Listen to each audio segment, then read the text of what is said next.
David, your thoughts on that? You seem disappointed to draw here 3-3.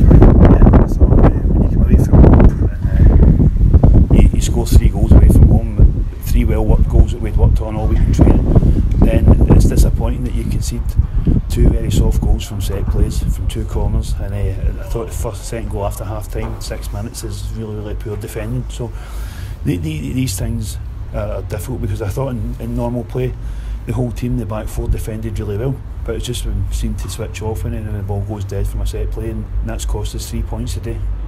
It never quite seemed that we had the game won as such, but in what was an open game, you had it won on the scoreboard, didn't you? Yeah, of course. I think to take lead 3 times away from home, I'd have expected us to see the game out.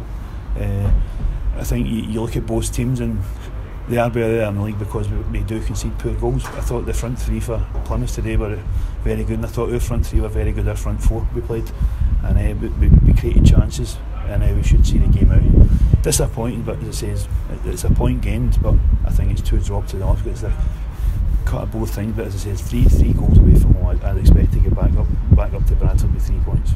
Credit to George Miller, he took his chance, didn't he? And after a period of struggling to find the back of the net, he's found it in some style to this afternoon. Yeah, it's fantastic as I say, to go 2 each. I thought we changed gears and went again. George's great first touch and a fantastic finish, and even at the death he's 1 save on injury time, and then he's had a shot blocked deep into injury time.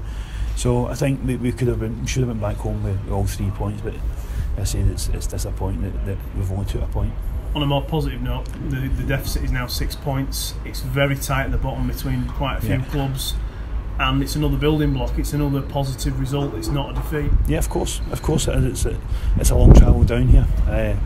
We get back on the bus tonight. We'll make sure we're ready for Tuesday. It's another building block, but as I say, the players, it's probably the first time this season we've scored 3 goals, and we've managed to score 3 very good goals. I thought we could have scored more, but say the game could end up 4 each, 5 each, but you say it's a point. It's back to 6 points. We're just slowly starting to claw teams back in. You sharpen things up at the front now.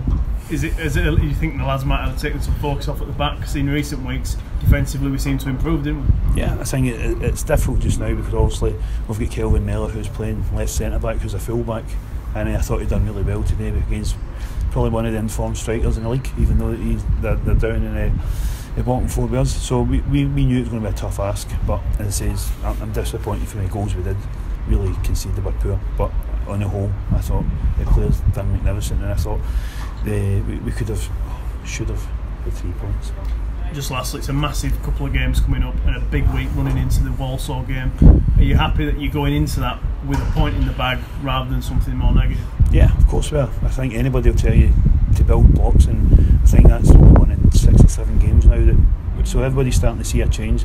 I'd like to thank your Bradford fans who travelled down here today, because great backing again vocally, and it says that they're starting to see a team who's prepared to work hard, prepared to put a shift in, and it says in the standards at the club are really lifting, and I'm looking forward to the next 3 games at home, and hopefully the fans can get right behind us and make Valley Parade a fortress, because these 3 games are so important to the club.